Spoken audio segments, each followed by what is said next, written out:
Mesdames et messieurs, bonsoir et bienvenue à cette émission de Info 9. Contraception. On parle de 5 à 6 alternatives à la pilule. Alors, on dit que la pilule apporte certaines contraintes également. Alors, on en discute avec notre pharmacienne attitrée à l'émission de la pharmacie Brunet de Lassar, Mme Sylvie Larouche. Madame Larouche, bonsoir. Bonsoir, ça va bien? Ben oui, ça va bien. Merci d'avoir accepté cette invitation-là. C'est plaisant, Sylvie. On l'appelle malgré, et ça je veux aussi bien le souligner, malgré elle se rend disponible malgré la lourde tâche qui lui incombe presque journalièrement, parce que ce n'est pas facile dans le domaine pharmaceutique aujourd'hui. Alors, elle prend quelques minutes, je pourrais dire quelques heures de son temps pour venir ici vous renseigner. Merci, Sylvie, d'accepter cette invitation-là. Parce que moi, les gens regardent beaucoup cette émission-là. Et souvent, ce sont les gens qui me donnent des sujets. Et ça, j'apprécie ça énormément. Comme cette émission-ci que nous faisons sur la contraception, ce sont des personnes qui m'en ont parlé parce qu'ils savent que Sylvie vient à l'émission. On parle de sirop, de pilules, de plein de choses. Tout ce qui concerne une pharmacie, une pharmacienne également. Et puis, ce sont des personnes qui me disent, je ne sais pas, peut-être sur la contraception, est-ce que ça serait possible, Gaby, que Sylvie explique un peu, on connaît la pilule, mais il y a d'autres alternatives, il y a d'autres moyens également. Exactement. Et puis, ça nous gêne un peu d'aller à la pharmacie. On en parle avec notre médecin, mais très souvent, le médecin de famille, on n'en a pas, malheureusement, encore. Alors, avec ta pharmacienne, bien, ça nous gêne un peu. Tandis que si toi, tu n'en parles, ben oui, ça me fait très plaisir d'en parler avec notre pharmacienne attitrée, Mme Larouche. Alors, Mme Larouche, on parle de 5 à 6, disons, alternatives à la pilule, mais j'aimerais qu'on commence, par exemple, par la pilule. Oui. Parce que est-ce qu'on peut dire aujourd'hui que c'est le principal moyen de contraception? Absolument. Absolument. Ça reste le premier. Ça reste un choix encore très populaire. Je pense que j'avais lu un article qui disait que c'était encore à peu près 44 des gens qui sont des utilisatrices qui utilisent le contraceptif. On a quand même d'autres alternatives qui sont intéressantes. Si on parle, parce qu'on a les contraceptifs avec 2 hormones combinées, l'estrogène et la progestérone, qui ont chacune une action dans la contraception. On a un contraceptif qui existe en pilule, qui contient seulement de la progestérone, juste une des 2. Puis, par la suite, là, on rentre dans les autres moyens de contraception. C'est-à-dire qu'on a quand même l'injection qu'on appelle du dépôt Provera, qui est de la progestérone en injectable, qu'on injecte 1 fois aux 3 mois. Pour l'efficacité. Oui, exactement. Ensuite, on a quand même, juste pour faire, après ça, on pourra rentrer dans ça, oui. on va aller après ça on a les plus en détail exactement. Dans chaque on moyen. a les stérilets, on a des nouveaux stérilets qui sont apparus sur le marché aussi, qui sont comme anciennement un peu les stérilets avec cuivre, ou on a le stérilet qu'on appelle, qui est assez populaire, c'est le Mirena, qui contient de la progestérone et qui va se libérer sur une période qui va libérer de la progestérone sur une période de 5 ans. Est-ce que c'est ça que l'on parle hormonal à ce moment-là? Oui, oui, on peut dire que c'est un stérilet hormonal. Ensuite, parce qu'il y a quand même l'effet barrière, mais il y a l'effet, la progestérone aussi, qui a un effet, on pourra en reparler un petit peu, les différents effets que ça a, les hormones sur la contraception. Ensuite, on a les patchs. On a des patchs qui contiennent vraiment les 2 hormones. C'est pas fait pour tout le monde non plus. C'est pour ça qu'il faut savoir un petit peu, c'est bien de savoir un petit peu les alternatives, parce que c'est vraiment pas fait pour tout le monde. Chacun des contraceptions a ses avantages et ses inconvénients. Il faut choisir celui qui nous qui nous interpelle le plus, ou selon les effets secondaires aussi. Là. Parce que ça, là, quand on parle justement là, bon, de patch, on parle d'injection, de diaphragme, de stérilisation, tout ça, là, est-ce que c'est la personne elle-même qui va décider, moi, je vais prendre tel moyen de contraception? Ben non, si c'est son médecin qui va lui... ou gynécologue? En fonction de l'âge de la personne, en fonction de ces idées, mettons, par exemple, comme je dis, l'âge, il fait pour beaucoup. Oui, oui. Si la personne fume ou non. Les problèmes de maladies associées, l'hypertension, le diabète, tout ça, oui, absolument. Les antécédents familiales, si les personnes ils ont du cancer du sein, par exemple, dans leur famille, si la personne est plus pro-naturelle que, on peut appeler ça chimique, si on veut, là, mais tout dépendant, si la personne prévoit une grossesse à court, à moyen ou à long terme, c'est toutes des choses qui vont faire que on va être plus ou moins à l'aise avec certaines méthodes de contraception. Il y en a qui arrivent très, très bien conseillées. D'autres ne savent pas les alternatives qu'elles ont.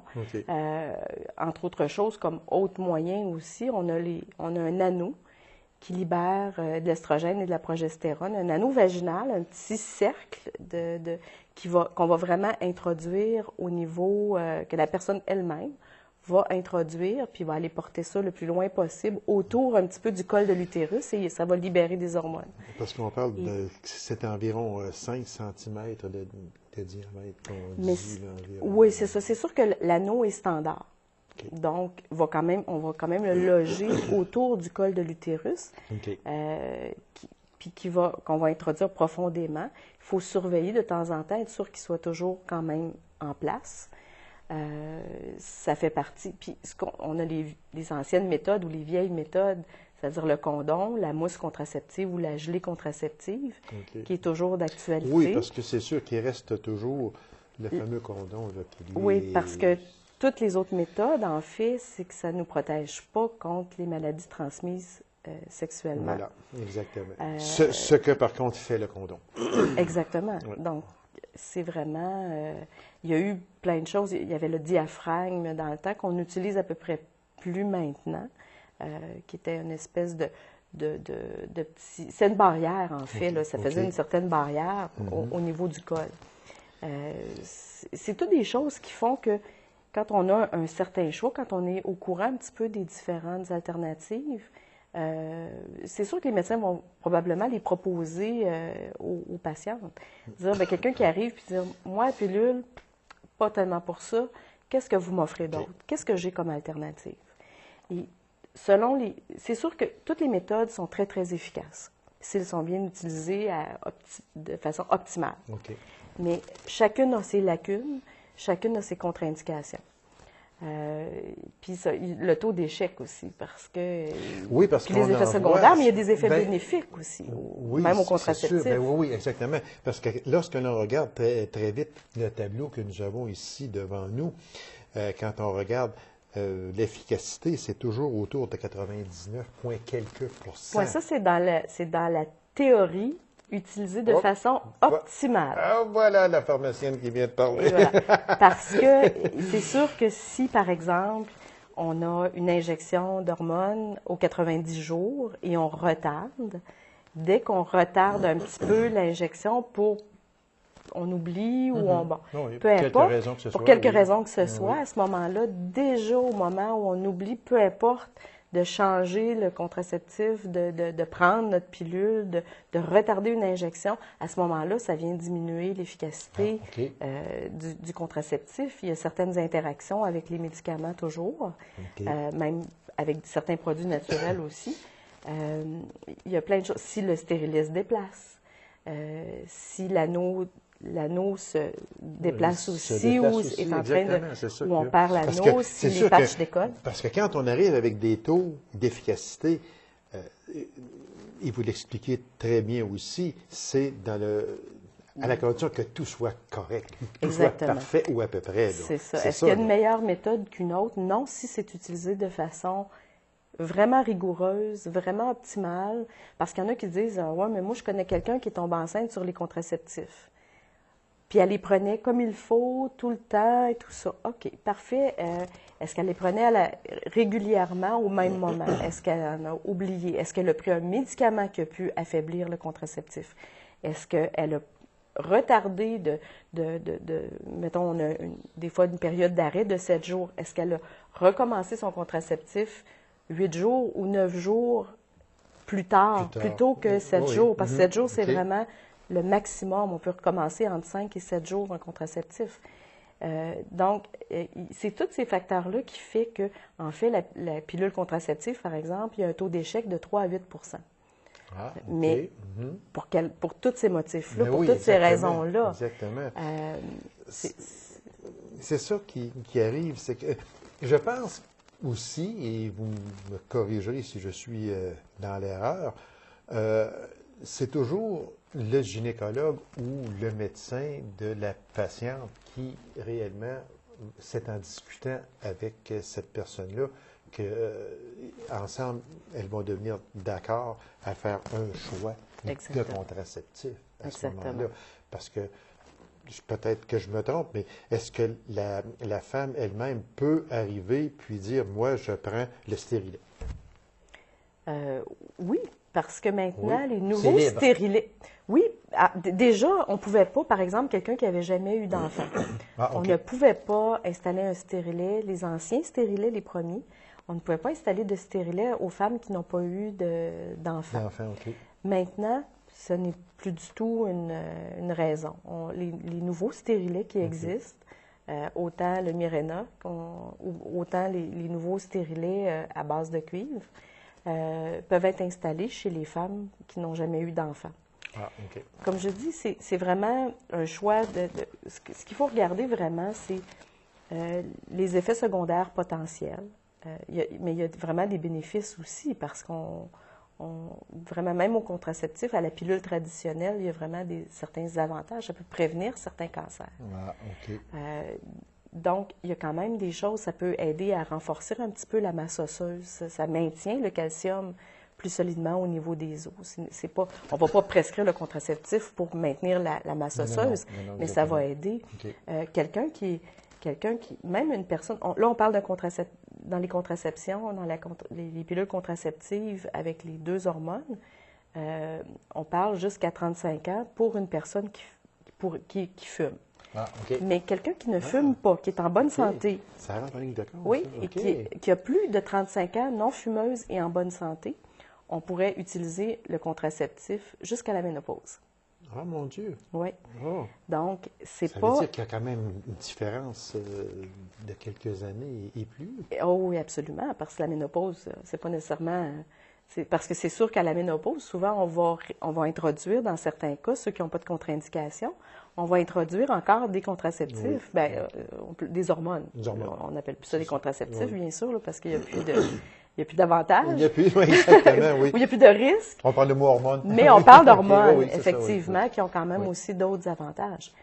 Mais comme je dis, c'est vraiment les contre-indications ou le choix personnel des femmes qui vont faire qu'on va se tourner vers une méthode. Il y en a qui... Tu sais, moi, je vois des gens, quand même, d'un certain âge, qu'on arrive avec un anneau vaginal, et ces gens-là ne sont pas du tout à l'aise d'aller introduire ça profondément au niveau vaginal. Donc là, c'est peut-être pas le meilleur choix à ce moment-là. Il faut vraiment évaluer.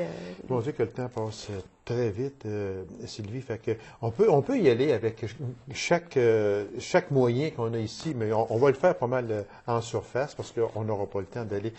On parlait du timbre contraceptif. Le thème cutané qu'on a pas, ça ressemble un petit peu sur... Il y en a peut-être qui connaissent un peu les patchs pour arrêter de fumer. C'est le même genre? C'est un peu le même principe. C'est une matrice qui contient les 2 hormones, de l'estrogène et de la progestérone. Par contre, juste une petite parenthèse, c'est que ce n'est pas indiqué pour les personnes qui ont un surplus de poids, qui pèsent plus de 90 kilos. Ça veut dire environ de 200 livres. Oui, c'est ça, pas loin de ça. Là. Oui, okay. Parce que souvent, les hormones vont se perdre dans la masse, dans la graisse. Oui. Ils vont être moins disponibles pour la contraception. Ah, donc, ça, c'est une chose pour le temps. Parce qu'on parle d'efficacité à 99 %, mais là, il faut faire attention, et vous l'avez très bien expliqué tantôt, Mme Sylvie, c'est que le 99 %, là, il y a des conditions à ça. C'est dans les conditions idéales. C'est ça, exactement. Presque parfaite, si le mot Il ne faut pas avoir de problème de peau, par exemple, de l'eczéma, des choses vraiment de la fragilité. On ne met pas ça partout. Il faut qu'elle reste collée aussi. On a l'injection contraceptive aussi. Oui, qui se donne vraiment, c'est seulement de la progestérone, seulement on appelle ça le Depo-Provera, et ça s'injecte aux 90 jours. Et il faut être assez strict, et si on voit vraiment, et ça, ce que ça a comme certains avantages, c'est vraiment quelqu'un qui ne veut pas, par exemple, avoir une grossesse dans la prochaine année, habituellement. Ah, OK. Parce que ça reste longtemps dans le système. OK. Et ça peut prendre même 9 à 10 mois avant qu'on puisse, après l'arrêt de cette hormone-là, dans certains cas, ça peut aller jusqu'à 9 à 10 mois avant qu'on puisse retrouver notre fonction, notre pleine capacité à concevoir. Donc, ce n'est pas une méthode de contraception qui est vraiment utilisée si on veut avoir un enfant à court terme. Là, on parle toujours, là, on n'ira pas. Oui. L'efficacité, c'est à 99 % et plus, là, près de 100 %. C'est quand même quelque chose d'assez efficace parce que c'est une injection. Exactement. Le stérilet, on en a parlé un peu tantôt, mais il y en a 2. Oui, parce que maintenant, il y a un nouveau en cuivre, comme anciennement un petit peu. Puis ces 3 stérilets-là, il y en a sur un stérilet qui peut être laissé en place 3 ans, 5 ans ou 10 ans. Alors que le Mirena, qui est pas de cuivre, qui est vraiment de la progestérone, va rester 5 ans en place. Ah, OK. Fait que ça aussi, c'est quelque chose à long terme. C'est ça, parce que quand je regardais ici, là, dans les notes, quand on parlait du stérilet en cuivre, avec une durée d'action de 4 à 10 ans. Oui, tout dépendant de la sorte qu'on utilise, il y en a 3. Que là, je trouvais ça, là, 4 à 10 ans. Oui.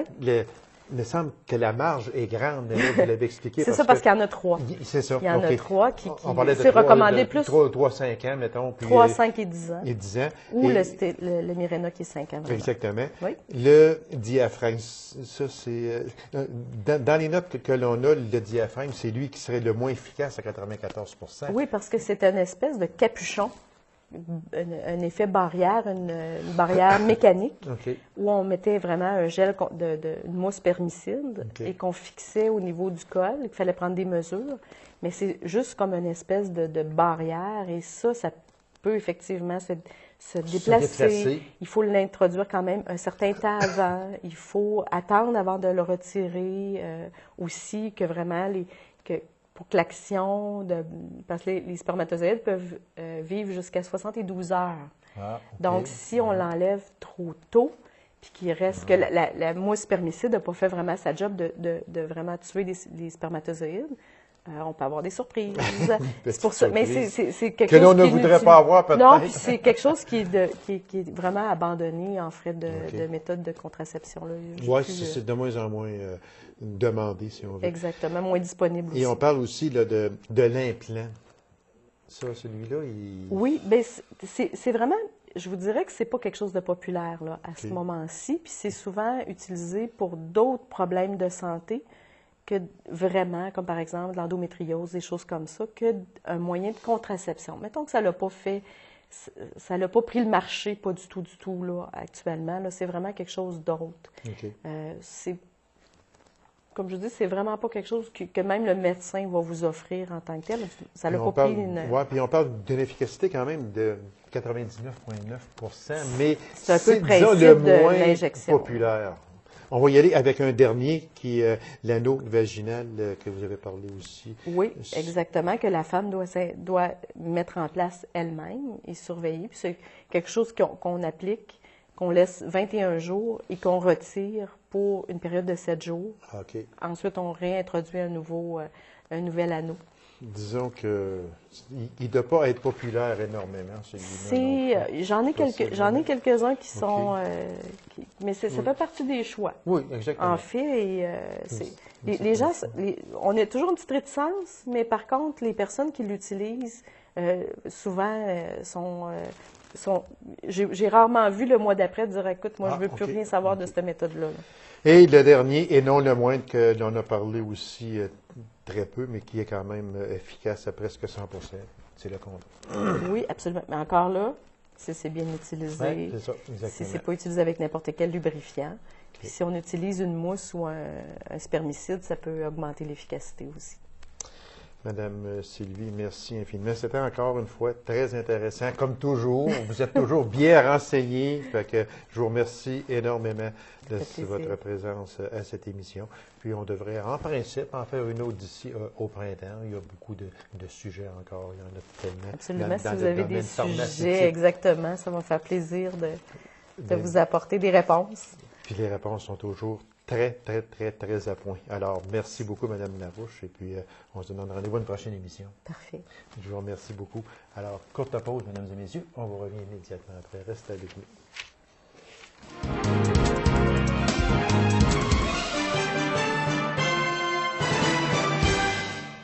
De la Fondation Dr Jacques Paradis, c'est toujours avec un grand plaisir qu'on reçoit sa directrice générale, Mme Suzanne Plourde. Madame Plourde, bonsoir. Bien, bonsoir. Merci d'avoir accepté cette invitation-là, puis je le dirai jamais assez, puis je vais le dire à chaque fois que je vais vous avoir en entrevue. Fondation Dr Jacques Paradis, c'est primordial, c'est essentiel. Il n'y a pas de mots pour le dire. J'en ai parlé à plusieurs occasions. Je recevais aussi, et dernièrement, le maire de la ville de La Sarre, que les habitants font $1 par habitant pendant les 3 prochaines années, qui va donner environ 24 000 $. Ce sont des dons comme ça, puis on n'en parlera jamais assez. Tout ce que la Fondation Dr Jacques Paradis fait, et surtout tout ce que la Fondation du Dr Jacques Paradis fournit en équipement spécialisé. Oui, c'est incroyable. Essentiel. C'est essentiel, le mot est juste. On ne dira jamais assez parce qu'avec cette fondation-là, les équipements professionnels qui ont été achetés permettent assez souvent et même très souvent de donner aux patients d'être soignés chez lui, en Abitibi-Ouest, et non pas d'être obligés d'aller à l'extérieur. Ça, des fois, les gens ne font pas la différence, peut-être, mais c'est important de le dire et de le faire connaître. Évidemment. Absolument, oui. Madame Plourde, il y a 9 grimpeurs qui ont escaladé le Kilimandjaro. On n'en parlera pas en profondeur parce que je vais recevoir M. Plante, Richard Plante, qui était un des escaladeurs du Kilimandjaro. Mais il y a un montant qui a été, parce qu'on s'était fixé des objectifs monétaires pour remettre à la Fondation Dr Jacques Paradis. Et grandement dépassé en passant. Et grandement dépassé. Effectivement. Bravo. Donc, pour boucler la boucle, samedi dernier, donc le 18 janvier, il y a eu le souper-conférence. Les 9 grimpeurs ont donné leur expérience auprès de 125 convives. Bravo. De ces 9 grimpeurs-là, tout au long de l'année 2013, aller jusqu'à l'ascension, il y a des gens qui les ont supportés. Donc, il y a eu 377 donateurs. C'est important de nommer le nombre. Donc, ce sont des gens qui les ont appuyés. Et il y a eu un résultat, à l'heure actuelle où je vous parle, 52 900. Donc, on a dépassé l'objectif du début qui était de 25 000. Oui. On est rendu à 52 900 et Richard me disait qu'il y avait encore des promesses de dons qui sont à entrer. Donc, on va le dépasser encore, le 53, peut-être 54. Ben, bravo à cette gang-là. Bravo. Puis, des remerciements aussi à ces 9 grimpeurs. Il y avait des grimpeuses aussi. Une grimpeuse, qu'il faut le dire. Oui. Et puis... Madame Saint-Georges. Madame Saint-Georges.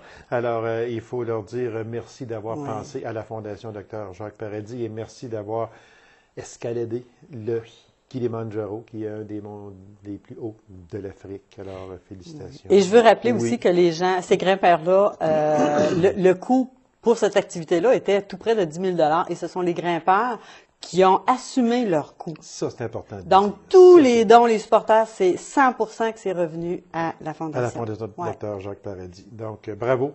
C'était chaque grimpeur est obligé de prendre dans ses goussets environ 1000 $ et plus pour participer à cette expédition-là.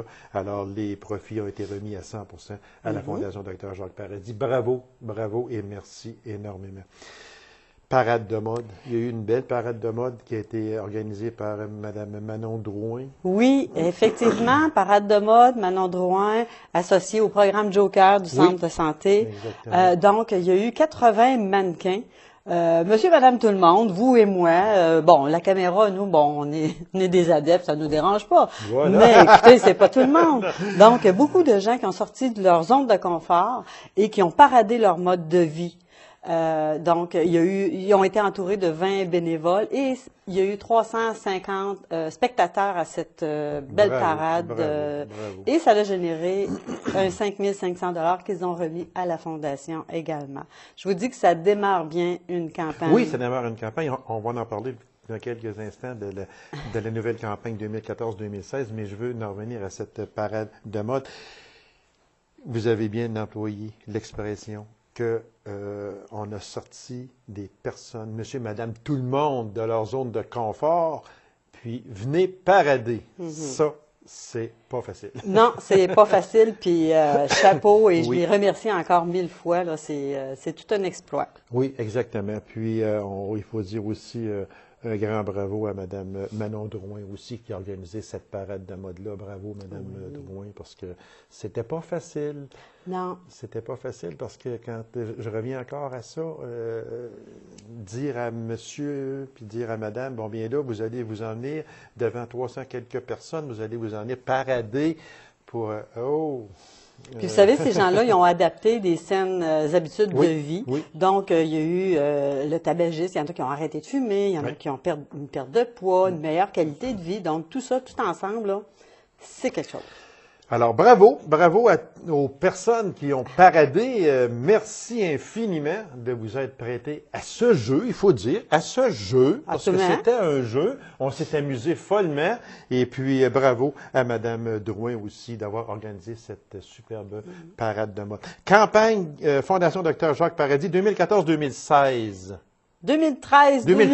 Désolé. C'est vous qui m'avez dit une erreur. C'est vous qui m'avez dit 2014. C'est un test. Oh, c'est un test, OK. Je l'ai raté. Bravo. Oui. Alors, en octobre, il y a eu le lancement, bien sûr. Oui. Et novembre-décembre, suite à ça, bien sûr, il y a eu de la sollicitation de masse. Okay. Donc, tout près de 500 entreprises, commerces qui ont déjà reçu une sollicitation.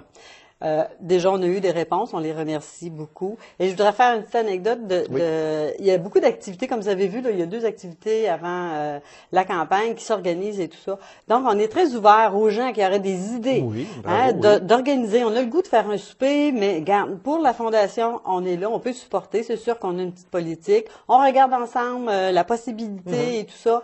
On appuie, puis let's go. C'est super. Et puis, les gens peuvent vous rencontrer aussi à votre bureau, au centre hospitalier de la Sarre. Absolument. Et d'emblée, je peux vous dire le résultat de... Là, je vais vite, je fais du coq à l'âne. Oui, parce qu'il reste 30 secondes. D'accord. Oui. Alors, le résultat, aujourd'hui, on est rendu à 187 000 $. Et la campagne, on a commencé décembre, là, toutes les sollicitations étaient parties, donc on a commencé déjà en janvier à recevoir. Merci beaucoup. Population, vous allez être sollicité en février, donc par la poste. Et retournez l'enveloppe, s'il vous plaît, comme on dit, avec un don, si minime soit-il. Oui, ça, et les fonds, est-ce que j'ai le temps de le dire? Pourquoi ça va servir? Les fonds... 5 secondes, oui.